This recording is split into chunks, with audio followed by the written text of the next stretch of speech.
You know what that's from? Do anyone know what that's from? Hello, what is it? Hello, that's from the Honeymooners. Oh. It says address the ball. Hello, ball. Old material, man. Hello. Oh, good. Do we know if Brian, do we Happy have, New Year, everyone. okay, great. Do we have any, oh, there, Brian Kaplan just came on. And Are you there? Councilman Bloomberg is also now. Yes. Hello there. And a video. Hello. Okay. And there's Hey, Kaplan. Cal, where's your right. suit? Love your suit. All right. You guys are matching. Anybody You know were what better time- dressed last night, Tony. Yeah. All right, now that it's 6:00 PM, I will call to order the workshop meeting of the Park District of Highland Park on Tuesday, January 12th, 2021. Happy New Year to everybody. Roxanne, would you please call the roll? Commissioner Bernstein, Here. Commissioner Grossberg, Here, Commissioner Flor Swicekoff, Here. Vice President Kaplan, Here. President Ruttenberg. I am here as well. Thank you, everybody. Well, it's our first meeting of the year, and I will start by asking if there are any additions to the agenda. Hearing none. Executive Director Romes, has anyone from the public submitted any emails to be read aloud for public comment? No. Thank you. Then we'll move right on to the 2021 proposed budget and appropriations ordinance with Director Peters to present. Okay, good evening, everyone. We're gonna pull this up. Okay, can everyone see the 2021 budget on their screen? Yes, okay, perfect.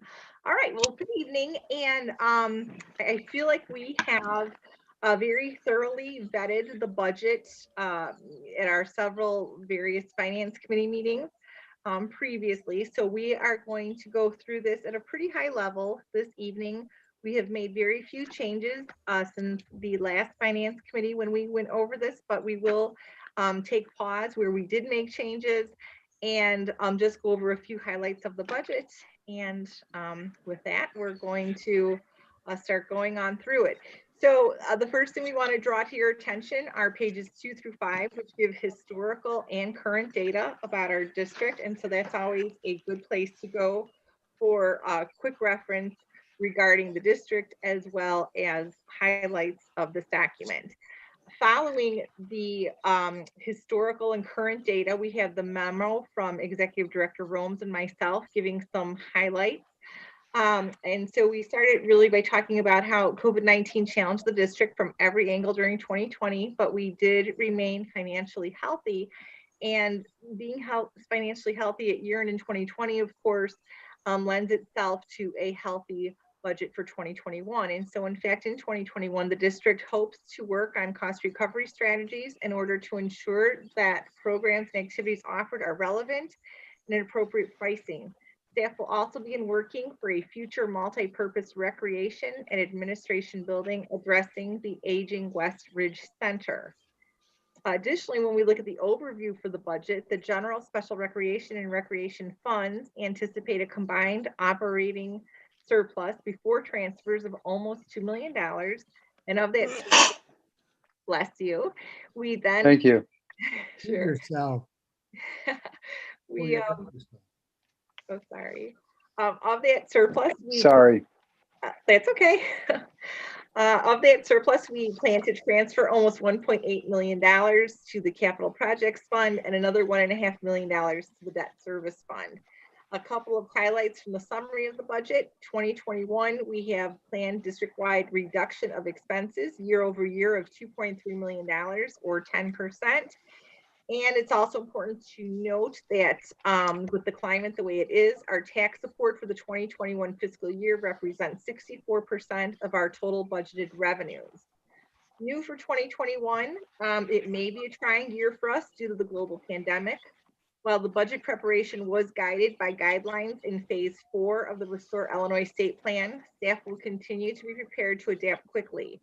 while moving to phase 5 will allow the district to significantly increase service and improve our financial performance. Falling back to phase 3 will continue to challenge operations and strain our short and long-term outlook. In an effort to remain both fiscally responsible and strategic in the delivery of services to the community, staff anticipates development of its new strategic plan and cost recovery guidelines. And we do want to acknowledge that the 2021 budget is a collaborative effort that involves supervisors, managers, and support staff throughout the district. And the budget will be reviewed continuously during 2021 and cannot have been accomplished without the efforts of Park District staff and the support of our Park Board commissioners. So we want to thank everyone. Following that letter from myself and Executive Director Romes, we do have our future planning. So we want to go over the projects that we have in progress. We are presently converting the preserve of Highland Park, which is previously referred to as the Highland Park Country Club. And we're also planning for the Sunset Woods Playground renovation and site master plan. Projects that will start in 2021 include planning for the Centennial Ice Arena renovation, planning for a future multi-purpose facility addressing the aging West Ridge Center, construction for the Sunset Woods Park Playground renovation, and approval of the Sunset Woods site master plan. We also have listed as a potential future project, synthetic turf field construction. If you recall, we have several different plans in the Park District. One being the land management plan, which covers 9 major topics: park maintenance, storm water management, lakefront maintenance, natural areas, park inventory, real estate, park amenities, connectivity, and cultural resources. Then we have the athletic field master plan, which is our comprehensive sports field master plan that addresses existing fields to meet current and projected program needs. We also have our lakefront master plan, and those recommendations are intended to guide lakefront operations, beaches, capital planning, and support possible future grant opportunities. We also have a sustainability plan, and that's an internal document guiding practices leading to quantifiable achievements in district operations. The capital plan, which we have an annual and a 5-year, is probably one that we make reference to most at board meetings and finance committee meetings. I think we're all very familiar with that. And the capital plan, I think we've discussed it about 5 times now since the budgeting process has begun, and it is contained in Appendix A and B of this document. As far as the strategic plan, due to COVID-19 pandemic in 2020, the environment has significantly changed, necessitating an update to the district strategic plan in 2021. The district's established strategic planning themes will coincide with emergency response planning efforts due to COVID-19. So things such as fiscal responsibility, operational efficiency, maximize customer service, and unified and engaged work culture. Then following that area of the budget is the annual work plan. And the annual work plan is a living document. And as the environment changes, our goals may change or be deferred throughout the year based on what is going on in the climate. But as you can see, we have several different items on our goals that feed into each of those plans. So we have athletic field goals, we have capital plan goals, green print goals, lakefront, our land management, several are in the strategic plan, and then the last couple are in our sustainability plan. After that part of the budget book, we have the operations overview, and we also have our budget guidelines, process, and policies, and how we went about putting the budget together. We want to take pause at the public meetings schedule on page 16. We can see that this evening, which is January 12th, we are having our workshop with our budget presentation to the board. Again, you can see we reviewed the budget there, budget review, capital budgets. So we have been working on the budget since September, and I feel it is very well vetted at this point. At the end of this evening, we will decide if we are ready to let the budget be placed on display for the next 30 days. If we are in agreement with that, then we are going to cancel the scheduled finance committee meeting, which is shown here for this Thursday, January 14th. If we do still feel that we need to go back and do work after today's presentation, then staff would work on that, and then we would go ahead with the Finance Committee meeting on Thursday, the 14th, to address whatever issues there may be. Okay. The next item we want to discuss are salaries and wages. At the Finance Committee meeting before the holidays, so back in December, it was requested that we change the verbiage in this paragraph. And so we want to spend a moment here looking at how this is worded now and make sure that we're all good with this. In 2020, a 3% merit pool increase was budgeted for all full-time employees. Due to the pandemic, all salaries were frozen beginning April 1st. In 2021, there are no recommended changes to the compensation plan. Because of the continued effects from the pandemic creating uncertainty, the executive director will keep the park board informed of any recommended merit increases. As such, the park board will have the opportunity to review the recommended merit pool increase prior to implementation. A 3% merit pool is budgeted for 2021 to be implemented effective April 1st. According to Park District policy, every 5 years, the entire classification and compensation plan shall be reviewed by a qualified third-party consultant. Staff have included this initiative in the annual work plan for 2021, and we expect that a survey will be conducted during 2022. But is everyone okay with the verbiage in this paragraph and really everything that we've discussed so far? I know we're going somewhat quickly and at a pretty high level, but are we good with this new verbiage? So let's ask, go around. Cal, I'm fine with it. Terry, Yeah, I just, this came about as our conversation from the last time we met, right? that's correct. And Barney, you were the one who kind of led this effort, if I'm not incorrect, or no? I brought it up and this is fine with me. Okay, that's what I was gonna ask. Okay. Brian Kaplan. Or Lori, whoever wants to respond first. I'm good No, with it. I'm fine with it. Okay, there's the answers, Marilyn. Okay, thank you. All right, so moving right along, the next part of the document talks about our debt position. And really the biggest change in our debt position, we paid off one series of bonds this year. And if you recall, we issued a new series of bonds back at the beginning of the year for $7.3 million. And those will mature in 2033. The next part of the budget book talks about our tax funding. And I think we want to just focus on this one last time.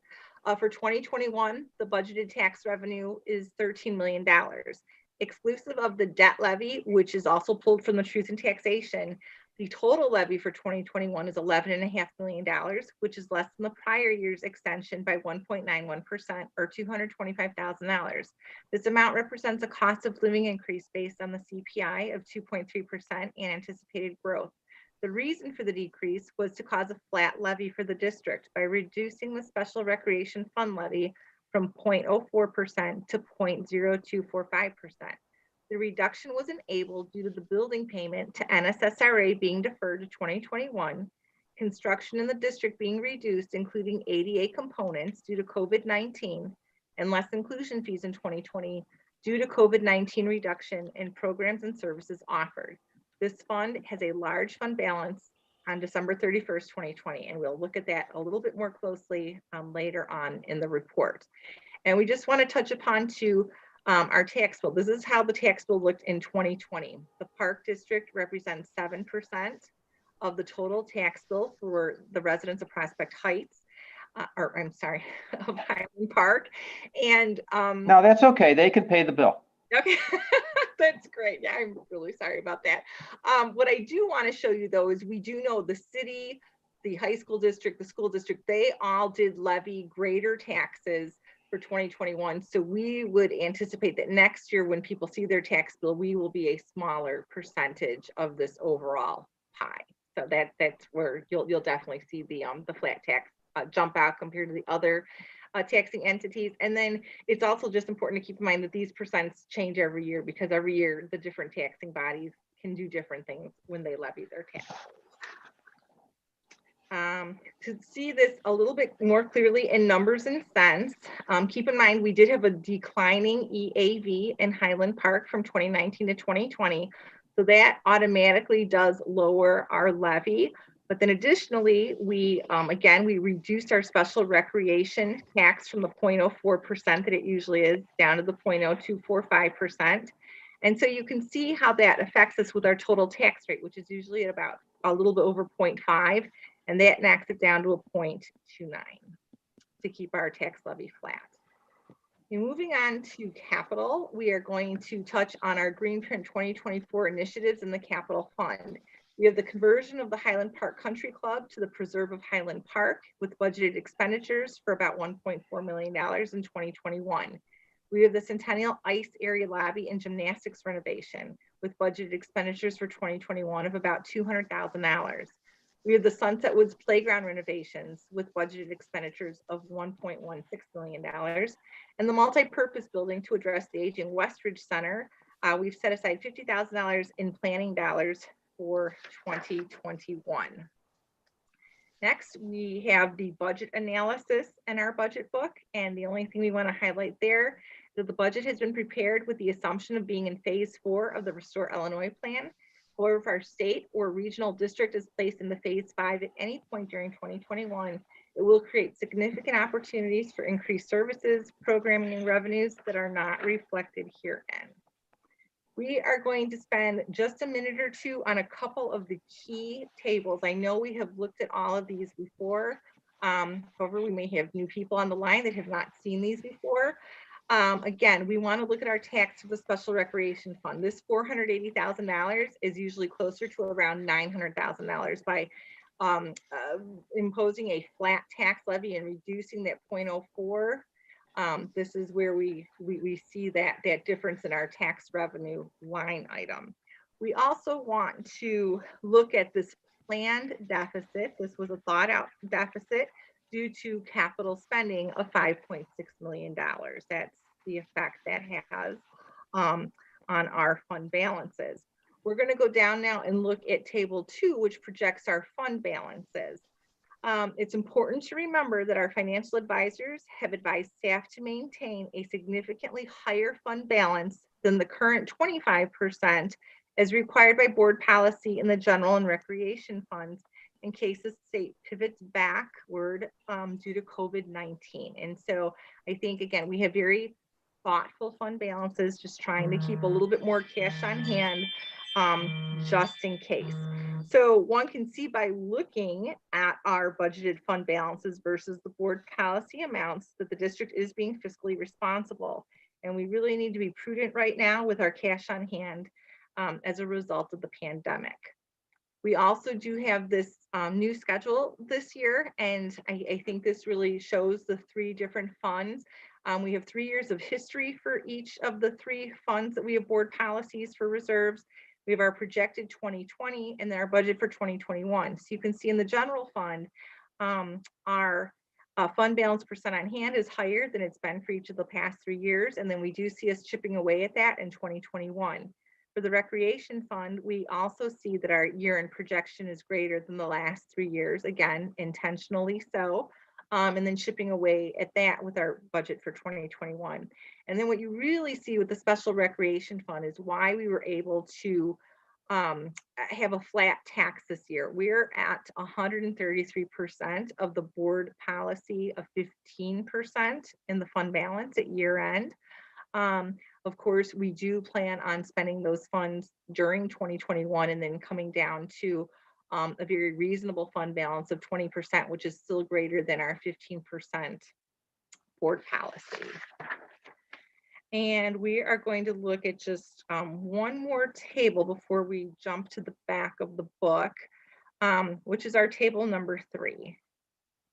So if we look here at the change year over year, and maybe I'll make this a little bigger. I don't know if you can see that.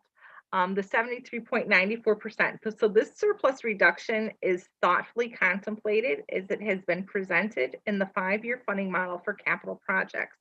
The reduction only impacts capital projects and not our operations.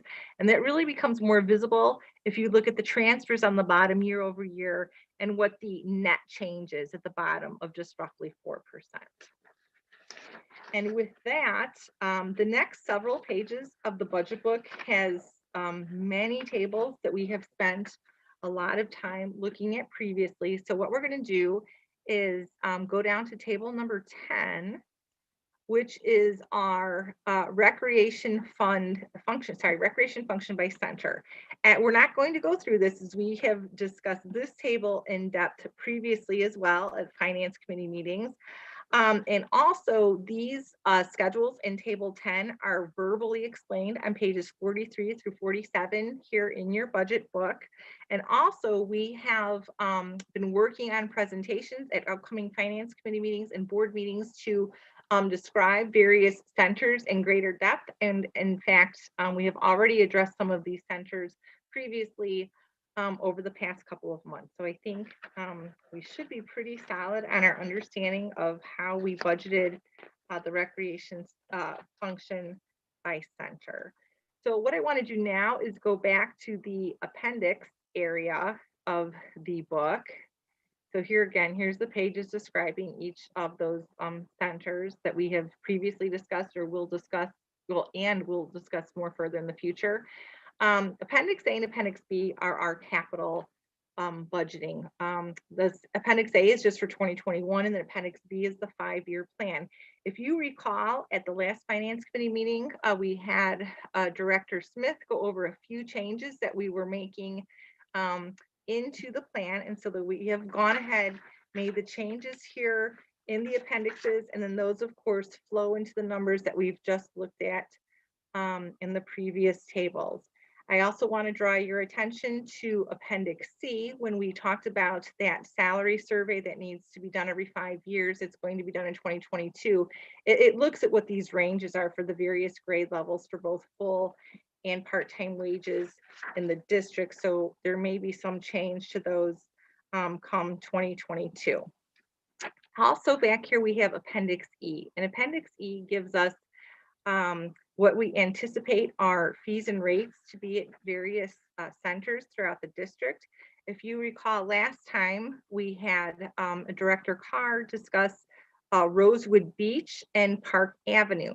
Based on our discussions at the last Finance Committee meeting, we have this $30 amount in here for our resident sticker per vehicle. Since the city is not doing that anymore, we're going to be doing that as far as helping out with parking down at the lakefront. And then we also went through and changed numbers based on input from the commissioners for the Park Avenue boating fees. And so those are reflected here as well. And so if we scroll to the end of our budget book, the most important item in here, of course, is our concluding document, which is the combined budget and appropriation ordinance, which we will be looking to pass after we have our public hearing on the budget. And just as a reminder how the numbers in here work, the budget column summarizes all of the numbers that we showed on the past 70 pages of the budget book. The appropriation column is 1.10 times the budget number, so it's 10% more. So even though we filed this with Lake County, our budget, we are granted an appropriation of 10% over each of those line items. And so that is why if something were to happen, so say we were going to move into phase 5, we know that operations would increase. And so with offering more programs and services, we would also anticipate that our expenses would go up as well. And so if any of those expenses, the appropriations go over by 10%, this appropriation number, that's when you would have to amend your budget. So that's all this really means. But this is what you ultimately vote on at the board meeting in February. And then we would be filing this with Lake County at the end of February, and we would be done with the budget. And so that's what I have, and I'd love to entertain any questions you have. Well, thank you. That was a very good report giving us the significant highlights. Let's go through the members of the board, starting with Cal. Do you have any questions or comments on what you just heard and what you? As Mary Lynn mentioned, we spent hours on this document so far. So I really appreciate all the hard work that went into it. And I look forward to moving forward with this budget. Thank you. Terry? Same. Thank you. Thank you, Marilyn. Excellent recap of that. I really feel like the public got a lot out of that. So thank you. Brian? Or Lori? Yeah, thank you so much for that. And also I appreciate getting the hard copy at home. Thank you for delivering that. You're welcome. Brian Kaplan? Oh, I thought I answered. Sorry. Mary Lynn, just thank you again for all your hard work, and it's fine and perfect. Thank you. I echo everybody's thanks and know how much work went into it. I just wanted to make one thing a little bit clearer, and that is that we have, and you showed us the numbers, a very significant reserve to apply to contingencies, be it COVID or do it activities that we have that we didn't count upon. So we have significant reserves. Yes, that is true. And the other point I wanted to observe is, and I know I've said this before, that the effect of the flat tax is that a homeowner who, if their assessed valuation remains the same, will not pay any greater tax to us than they did in 2020. Is that a correct statement? That is, yes. Okay. Great. That was the effort that we brought through. Yeah. So let me just ask at this point of the members of the Finance Committee, is this adequate from our perspective, and we should not have that Finance Committee meeting on Thursday? No, as I said earlier, we've spent a lot of time going over this budget, and I appreciate the changes that have been made as a result of our discussions. So I don't see a reason why we need to go forward. Terry? I agree. Okay, good. Well, that's all that. Marilyn and Brian Romes, what next do we need to do on this matter? So this needs to be what is called laid down. And so we are going to provide a hard copy at the Recreation Center. And we will have a copy online as well, so that anyone that wants to look at the budget has a chance to do so over the next 30 days. We will be publishing 10 days out before the public hearing at the board meeting in February in the newspaper, so that people can come to the public hearing, or I guess join us remotely to have a public hearing on the budget if people feel that they want to discuss it. And then after the public hearing, we would have a motion to approve the budget and appropriation ordinance. And assuming that that would pass, we will have it filed with the county a couple days later, and then we're good for the year. Thank you. Is there a consensus from the Park Board of Commissioners to lay down the 2021 Park District budget, as well as the 2021 budget and appropriations ordinance for a 30-day public inspection period? Commissioner Bernstein. I'm in agreement with that. Terry? Yes, I believe we can reach consensus on that. Lori? Yes. Brian Kaplan? Yep. All right, there we are. Perfect. We have the consensus. Okay. Great. President Ruttenberg, can I ask a couple of quick questions? Of course. Thank you. Just to make clear to the public in general, in addition to being available online, will the proposed budget physically be available at the offices of the Park District? Yes, so it'll be at the Recreation Center. And I mean, we do have them here at Westridge, but we're not really open to the public. But I'll defer to Executive Director Romes. It is available at the Recreation Center, and anybody can go in there, and we will have a place where they can review the budget. Okay, I appreciate that. And I had a quick question with respect to the reserve. There was a comment about that. Is the size of the reserve in relationship to the annual budget about the same this year as it has been in the past years? It is greater. Here, I can pull that up real quick. Yeah, as she's pulling up the page, it's greater than we have done in anticipation of what we've experienced with the COVID in 2020. Okay. Yeah. So in past years, the general fund balance has been equal to approximately what percentage of the general fund? So if we look at the schedule that I assume we can see, if we look at 2017, the general fund, the reserve at year end was at 59%. In 2018, it was at 45%, 2019 at 63%. And then this year, again, we specifically left it higher and did not do as much, as great of a transfer to the capital fund as we originally budgeted for because of the pandemic and because this is what our financial advisors are telling us to do to keep cash on hand just in case. We are anticipating to spend more of that reserve down during 2021. We have the same sort of scenario for our recreation fund. At the end of 2020, we're projecting it to come in at about 49%, which is higher than what we've had the past 3 years. Although we anticipate that to come down a little bit more at the end of 2021. And then, of course, given all the things that happened with special recreation this year, we have a very large fund balance at year end. And that is one of the reasons why we did not pursue a full tax levy in that fund.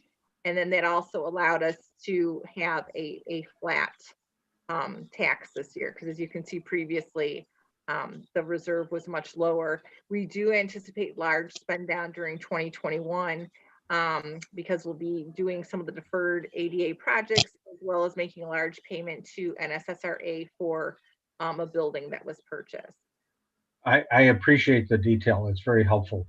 And in terms of the percentages you're talking about, those percentages equal the amount of money in the fund balance as a percentage of the specific areas of expenditure that you've delineated in the blue, yellow, and pink areas.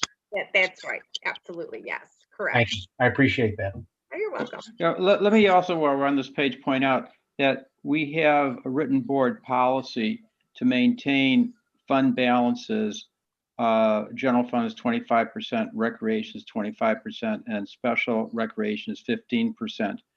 And we have, over the past 10 years that I know of, have maintained that number or greater. And we've always found ourselves in a sound financial and fiscal position because of that. Great. Yeah. Thank you, President Rottenberg. I appreciate the opportunity to ask those questions. No, my pleasure. Are there any other questions, or do we move on to the next topic?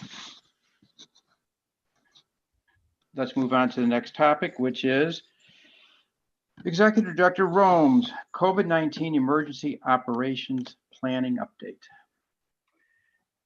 Thank you, President Ruttenberg.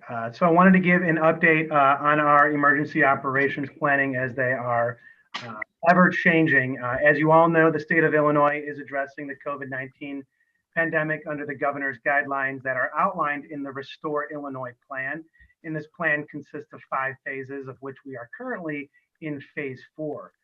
In November of 2020, the governor instituted additional mitigation measures, which are intended to be short-term guidelines aimed at reducing infection and hospitalization rates and increasing availability of ICU and medical surgical beds due to COVID-19. Currently, the state is in tier 3 mitigations of phase 4, which basically allows for one-on-one training at our indoor facilities, except for the fitness center, which is permitted to operate at 25% capacity. Last week, the governor announced that tier 3 mitigations will continue across the state until this coming Friday, January 15th. This is an effort to address holiday travel and ensure that low infection and hospitalization rates can be maintained, as well as availability of ICU and medical surgical beds. Starting this coming Saturday, the governor is lifting the statewide measure, allowing the identified 11 statewide regions to move into tier 2 mitigations if they meet the identified criteria for infection rates, hospitalizations, and ICU and medical surgical beds. This tier allows for in-person, indoor programming in groups of less than 10 or less, and for fitness centers to operate at 50% capacity, so long as consistent guidelines for sanitation, social distancing and face coverings, etc., are maintained in place. So the greatest challenge for the Park District in following these mitigation efforts is not complying with the guidelines.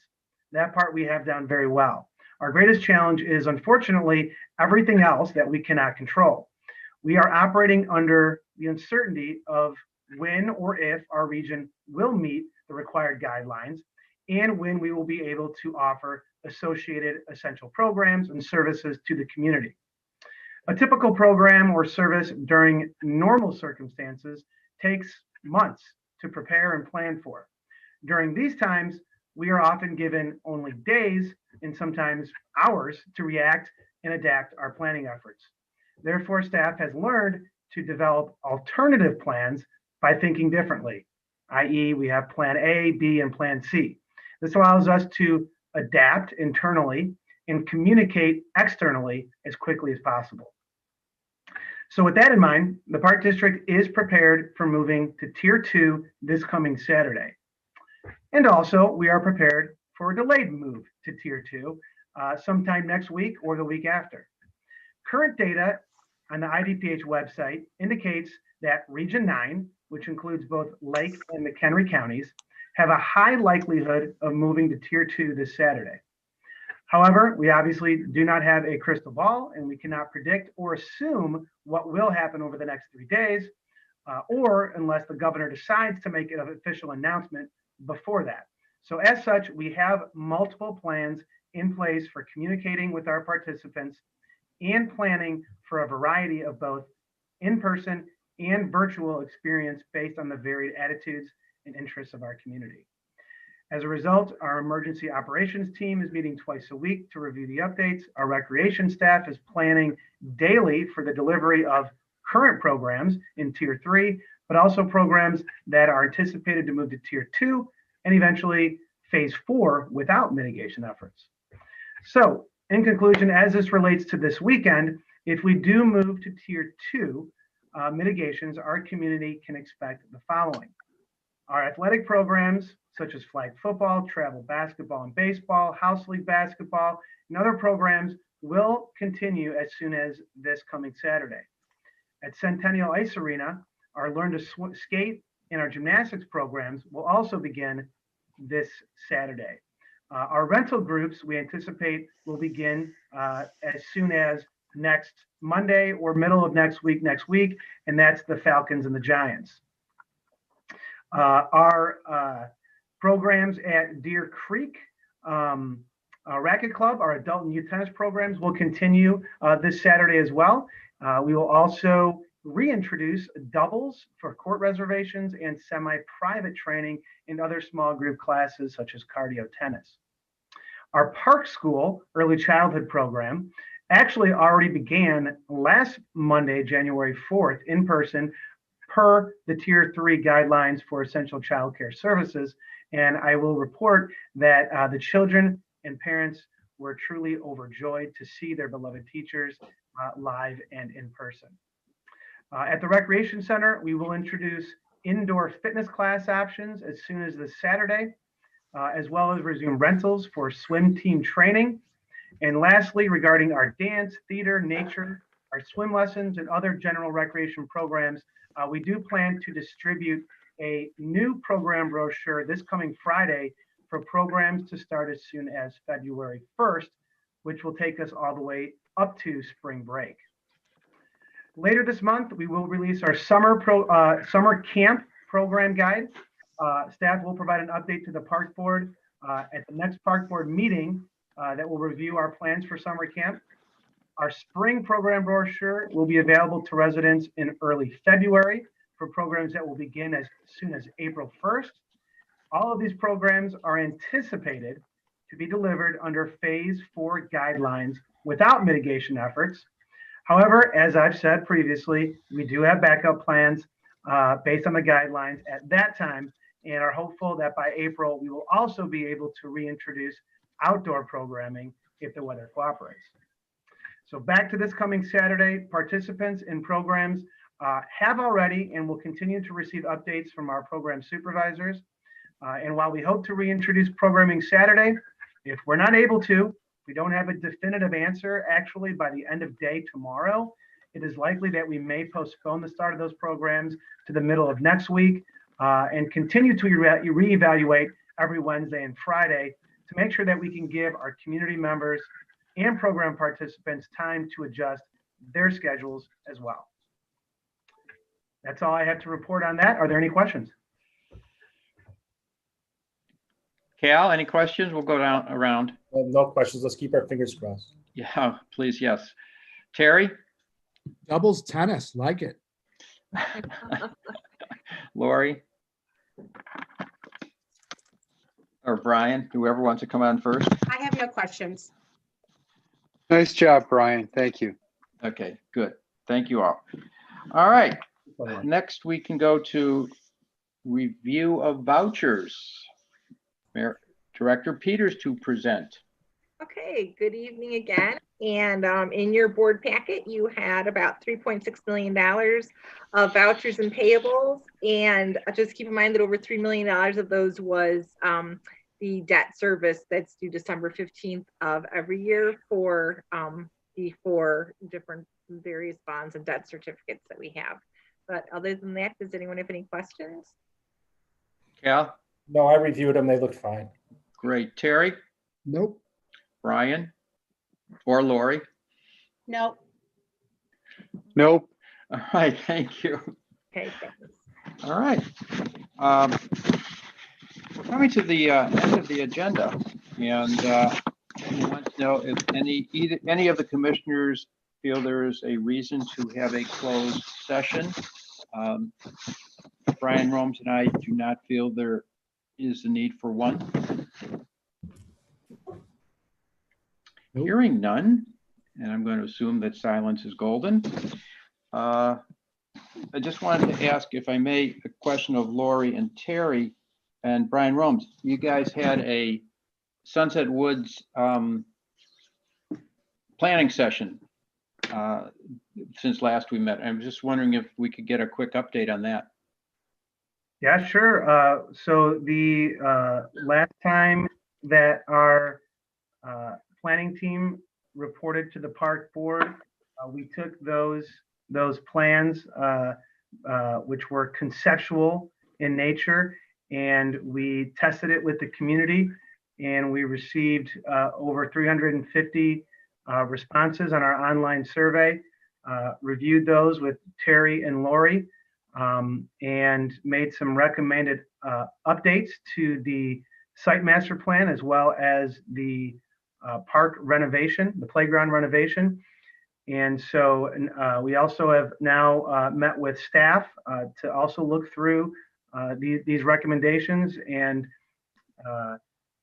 we plan to have Hitchcock come back to Terry and Lori in the next coming 2 weeks here to review those recommended changes. And upon their blessing, if you will, we will bring that back to the park board in February for review and approval of the conceptual design of the playground renovation and approval of the master plan for that site. So unless Terry or Lori have any other comments, that would be my summation. Thank you. Terry, Lori? No, no, we had a very thorough, good meeting, and I feel good about the direction we're going. Super. And I would just add that the surveys are coming back a little surprising, I have to say. But at the same time, there are other things that we knew were going to happen: protecting green space, watching, extra parking People are very mindful of that. And then, you'll see soon, not to spoil it for you, but there were a couple of things that I think were a little surprising, Terry, as far as the adult fitness area. So people are thinking of this park in a very multi-use sort of location. That's great. Is there any other matter or topic that any of the commissioners would like to bring up? Move to Hearing none. adjourn. Move to adjourn. Is there a second? Second, All in favor? Aye. aye. And we are standing adjourned at 6:40. Is that really 6:45? It was by the way, Barney, this was the best meeting of the year so far. Ever.